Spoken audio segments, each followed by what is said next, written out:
नमस्कार, आप देख रहे हैं देश रोजाना। मेरे साथ मैं हूं संदीप गोयल। हरियाणा की बड़ी खबरें विस्तार से बताएंगे, उससे पहले एक नजर डालते हैं देश दुनिया की आज की सुर्खियों पर। राहुल गांधी के समर्थन में काले लिबास में संसद पहुंची सोनिया गांधी। गांधी प्रतिमा के पास किया प्रदर्शन। देश भर में फिर बढ़ने लगे कोरोना वायरस के मामले। एक दिन में 1805 नए केस, 3 राज्यों में केस अधिक। लक्षद्वीप के पूर्व सांसद मोहम्मद फैजल ने सुप्रीम कोर्ट का खटखटाया दरवाजा। अयोग्य के फैसले को लेकर दी चुनौती। मध्य प्रदेश की पहली वंदे भारत एक्सप्रेस पहुंची भोपाल। पीएम मोदी 1 अप्रैल को दिखाएंगे हरी झंडी। केंद्रीय मंत्री गजेंद्र सिंह शेखावत का कांग्रेस पर साधा निशाना। देश को बदनाम करने का कोई मौका नहीं छोड़ते हैं राहुल गांधी। खुद हमेशा कानून से ऊपर दिखाने की करते हैं कोशिश। अब एक नजर अंतर्राष्ट्रीय सुर्खियों पर। पाकिस्तान के गृह मंत्री का बयान, कहा मुल्क वहां पहुंच गया है जहां या तो इमरान खान मारे जाएंगे या फिर हम। इजरायल के पीएम नेतन्याहू ने न्यायिक सुधार की आलोचना करने पर रक्षा मंत्री को कैबिनेट से निकाला। अमेरिका के कैलिफोर्निया के गुरुद्वारे में 2 लोगों की गोली लगी। दोनों पीड़ितों की हालत नाजुक। 3 लोगों के बीच हुआ था विवाद। ट्यूनीशिया के तट पर हुआ बड़ा हादसा। नाव डूबने से 28 लोगों की मौत, 60 से अधिक लोग लापता। पाकिस्तान में महंगाई ने तोड़ा सभी रिकॉर्ड। प्याज 228% और गेहूं 120% हुआ महंगा।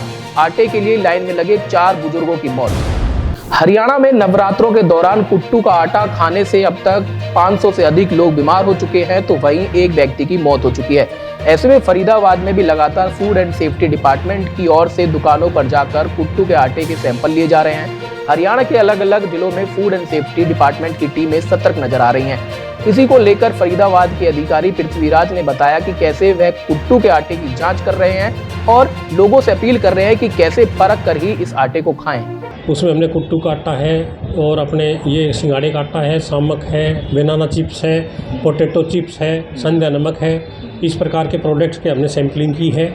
और इसमें क्या है कि जो कुट्टू का आटा, जो पुराना कुट्टू का आटा होता है, उसमें टॉक्सिन पैदा हो जाते हैं और उसके खाने की वजह से, क्योंकि जो आदमी व्रत रखता है उसको ज़्यादा खाने की वजह से ही कुट्टू है वो हार्मफुल हो जाता है। इसलिए ज़्यादातर यही हिदायतें दी जा रही है कि भी जो कुट्टू का आटा है वो फ्रेश खाएं। और दुकानदारों को ये डायरेक्शन दी गई है कि एक्सपायरी कुट्टू का आटा ना बेचें, ताज़ा ही पीसें और ताज़ा ही बेचें। ज़्यादातर यही है कि कुट्टू का आटा बचने से वो रख देते हैं, अगले साल के लिए बेचना शुरू कर देते हैं, जिसमें टॉक्सिन पैदा हो जाते हैं। और जो आदमी व्रत रखता है वो भूखा होने के कारण ज़्यादा रोटियां उनकी खा जाता है, इसलिए उसके अंदर टॉक्सिन की वजह से लोग बीमार पड़ जाते हैं। 21 दिन में पैसा डबल करने का सपना दिखाकर व्यापारियों को लूटने का काम डोको डेमो एप्लीकेशन के जरिए किया गया। फरीदाबाद में ऐसे ही सैकड़ों से अधिक लोगों ने इस एप्लीकेशन के जरिए 10,000 से लेकर 5 लाख तक पैसे एप्लीकेशन में लगाए, लेकिन अब सभी लोगों के पैसे पूरी तरह से डूब चुके हैं और एप्लीकेशन काम करना बंद कर चुकी है। फरीदाबाद के नंगला रोड पर रहने वाले कई व्यापारी और लोगों का कहना है कि कुछ बड़े लोग इस एप्लीकेशन को उन लोगों तक लेकर आए थे, लेकिन अब कंपनी पूरी तरह से बंद हो चुकी है और लोगों का पैसा मर चुका है। ऐसे में लोगों का कहना है कि करीब 10 करोड़ का यह बड़ा घोटाला है। लोगों का कहना है कि 10,000 से लेकर 5 लाख तक पैसे लगाने का लालच देकर नंगला रोड के ही कुछ लोगों ने पैसा लगवाने का काम कराया था।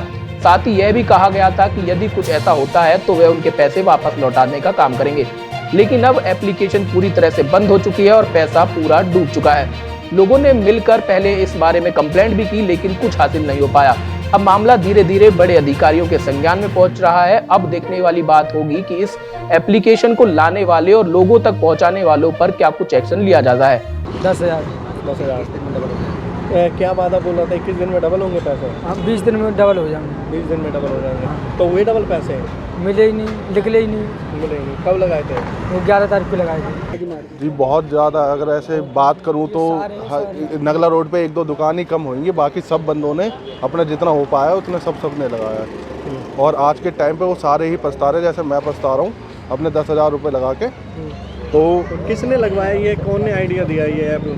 ये तो जैसे बात चल रही थी पूरे नगला रोड ने लगाया, कोई ना कोई मिलता गया उस तरीके से चैन बनती हाँ चैन बनती गई और बहुत बंदों ने बोला, फिर किसी एक के आगे फिर हमने भी लगा दिया।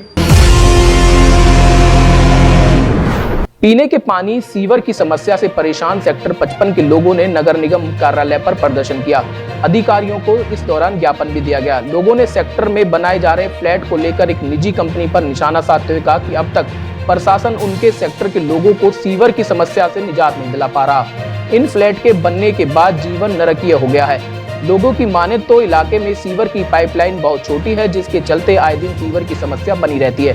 वहीं नगर निगम उन्हें पीने का पानी भी मुहैया नहीं करा पा रहा, जिसके चलते आए दिन लोग परेशान होते रहते हैं। क्या शुभ नाम है, क्या डिसीजन आपका? नरेंद्र कुमार, मैं प्रधान हूँ resident welfare council sector 55। Sir, नगर निगम पहुंचे हैं, क्या मांगे हैं, किस लिए प्रदर्शन कर रहे हैं? सर, एक तो हमारे सेक्टर में पानी की सबसे बड़ी समस्या है, चाहे वो पीने के पानी की हो, दूसरा बरसाती पानी को निकासी की। दो बूंदे पड़ी है 3 दिन पहले, आज भी जाके देखो हमारे सेक्टर में भरे पड़ा है, मतलब 3-3, 4-4 फुट पानी है।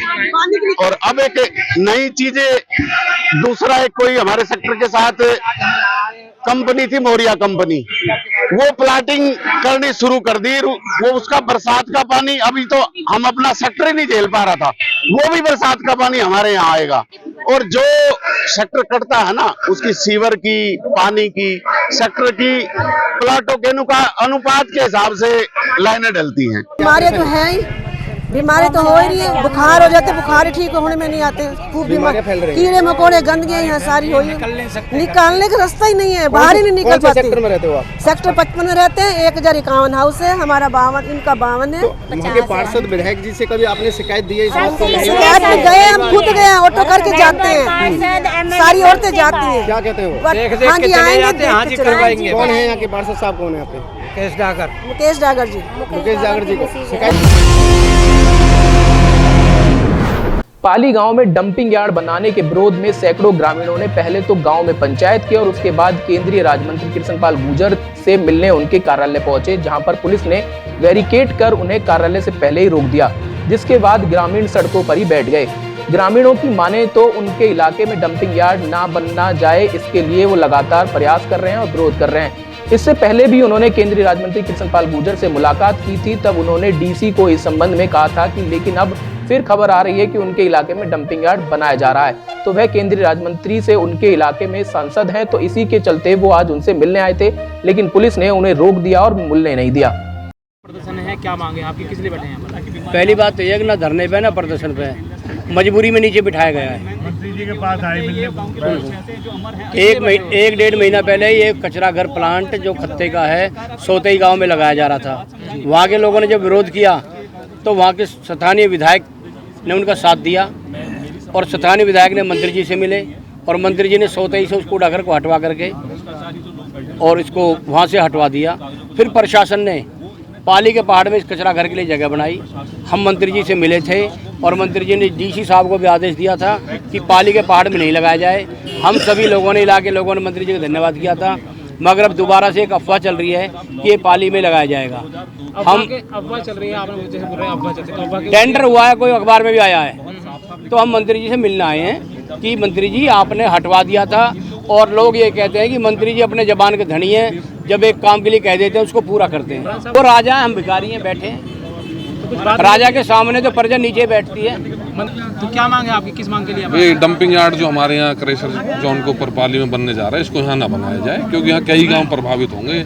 मांगर भी है, कोट भी, आलमपुर, पाली, पावटा, यहाँ से 50 किलोमीटर तक, 10-15 किलोमीटर तो बिल्कुल ऐसा हो जाएगा, बहुत खराब। ये सारे गांवों के सरपंच यहाँ हैं, मौजूद लोग हैं। बिल्कुल हम मंत्री जी ने हमें बुलाया था, डीसी साहब से मिले भी थे और डीसी साहब के सामने मंत्री जी ने कही थी कि भाई यहाँ डंपिंग यार्ड नहीं लगेगा। तो डीसी साहब ने भी आश्वासन दिया था कि नहीं लगेगा, मंत्री जी के कहने से। अब दोबारा फिर टेंडरिंग हो गई है, वो भी आप ऑनलाइन चेक कर सकते हो, तो उसके लिए मिलने आए थे सिर्फ। फरीदाबाद के बल्लमगढ़ सेक्टर 3 के 36 गज में एक 28 साल के युवक ने अपने ही कमरे में पंखे से लटककर आत्महत्या कर ली। मृतक युवक कुछ दिन पहले ही कमरे को किराए पर लेकर रहता था। मकान मालिक ने बताया कि 15 दिन पहले ही इस मकान में कमरा किराए पर लेकर यह युवक रहने आया था। वेरिफिकेशन कराने के लिए उसके डॉक्यूमेंट मांगे गए पर उसने नहीं दिया। मृतक युवक एक निजी कंपनी में काम करता था। ड्यूटी से आकर पूरी रात अपने कमरे में ही रहता था। कोई अगर उसका कमरा खुलवाने जाता तो वो नहीं खोलता था। आज सुबह घर के सामने छत से पड़ोसी ने देखा कि उसने अपने कमरे में फांसी लगा ली है। जब ऊपर जाकर देखा तो वह पंखे से लटका हुआ मिला, जिसके बाद पुलिस ने मौके पर पहुंचकर मामले की जांच शुरू कर दी है। अच्छा, क्या काम करते थे, कहाँ काम करते थे? एस्कॉर्ट में काम कर रहा है भैया ये, और इससे ज्यादा मुझे नहीं मालूम। ये मुझे डॉक्यूमेंट दे नहीं रहा था, इससे मांग रही थी। लेट आता था, इसको भी टाइम नहीं मिल रहा था, दिन में सोया रहता था ये। अच्छा, अब डॉक्यूमेंट देता तो मैं वेरिफिकेशन कराती, पुलिस वेरिफिकेशन। अच्छा, मकान मालिक हो आप? जी। अच्छा, किसने सूचना दी, कब? पीछे गली के लोग आए हैं, उन्होंने देखा है गेट खुला हुआ। हम तो ऊपर जाते भी नहीं, चौथी मंजिल पे कौन जाएगा भैया जी। तो परिवार वाले वो अभी आ रहे हैं जी। कितनी वर्षीय उम्र थी, क्या कारण रहा ऐसा? अभी कारणों का कुछ नहीं कह सकते सर, क्योंकि कोई भी इनके परिवार में से उसमें से नहीं मिला। 28 साल एज थी इसकी। 28 साल एज थी। 28 साल। अकेले रहते थे? अकेला रहता था, एस्कॉर्ट कंपनी में हेल्परी वगैरह का काम। अच्छा, किराए पे रहते थे? कब पता लगा, किसने सूचना दी आपको? ये पड़ोसियों ने, जो सामने कोई घर है वहाँ से, उन्होंने छत से देखा था, दरवाजा खुला हुआ था तो हैंगिंग है, तो फिर कॉल कर दिया था। हथीन के गांव मंडकोला में 33 साल के एक ऑटो चालक की भीम सिंह की गलत इंजेक्शन लगने से मौत हो गई, जिसके बाद उसकी पत्नी की शिकायत पर पुलिस ने मामला दर्ज कर जांच शुरू कर दी है। क्या है पूरा मामला, देखिए इस रिपोर्ट में। डॉक्टर के पास में चले गए, इनको कोई छोटा मोटा जैसा ट्रीटमेंट वाला खन को करवा दिया। फिर डॉक्टर से बोले वान की डॉक्टर साहब मेरे भी कोई पेट में भारी भारी सो रही है यहाँ जी, कोई दवाई दे। वान की भाई आपके तो लीवर पे सोजन है, फलान बात है, ढेकरी बात है, और इंजेक्शन वगैरह होंगे। वन तो जी इंजेक्शन लगा दो। इंजेक्शन लगाने के बाद में जी गला गैली ही मामला खराब है, वो उल्टी और दर्द वो फिर ना तो हमें बताई जी, ना कुछ ना जी। वो पलवल के लेके भाग गए। पलवल कोई पड़ोसी में या बुढ़ा हो जी, या बुढ़े तो कही वहाँ पड़ोसी ने भाई आपके लड़का की ज्यादा हालत खराब है और शायद काम भी खराब है, वो हो पलवल जाके देखो। मेरे पास में फोन आया उस बालक को जी, वह भीम सिंह की घरवाली को जी, वान की जी ऐसे बात है, वान की कोई ज्यादा हालत खराब है। मैंने भैया जाऊंगा, मैंने देखूँ बालक ने जाए। जो लो मैं हुसैन पलवल पहुंचे, जो लो डेड पड़े पाए जी, ना ही कोई डॉक्टर मिला ना कुछ, लावारिस हालत में डेड बॉडी मिली जी हॉस्पिटल में, पलवल हॉस्पिटल के नाम से जो हॉस्पिटल। जिन्होंने इंजेक्शन लगाया क्या वो मानता पराब डॉक्टर है या झोला छाप? झोला छाप जी। 24 तारीख की बात है, 24/3 की। एक भीम सिंह नाम का लड़का है मिंडकोला गाँव का, उसके कोई छाती में पेट में दर्द बना था, उसने फिर यही मिंडकोला में ही दवाई ली, इंजेक्शन लगाया था डॉक्टर ने, उससे उसकी रिएक्शन बन गया। उसको फिर पलवल हॉस्पिटल, पलवल प्राइवेट लेके गया, वहाँ उसकी डेथ हो गई। तो ये जो डॉक्टर है यहाँ पे मिंडकोला गांव के अंदर, क्या ये MBBS MD डॉक्टर है या नहीं? अभी तो वो मिला ही नहीं है, फरार है। उसके तो बाद में डिग्री चेक हुई। डॉक्टर की तफ्तीश चल रही है? हाँ, तफ्तीश चल रही है, फरार है, राखोता गाँव का है ये। बाकी तमाम खबरों के लिए देखते रहिए देश रोजाना। नमस्कार। हमारे साथ जुड़े रहने के लिए देखते रहिए देश रोजाना का YouTube चैनल सब्सक्राइब कीजिए। साथ ही देश रोजाना की खबरें सबसे पहले देखने के लिए प्रेस कीजिए बेल आइकन।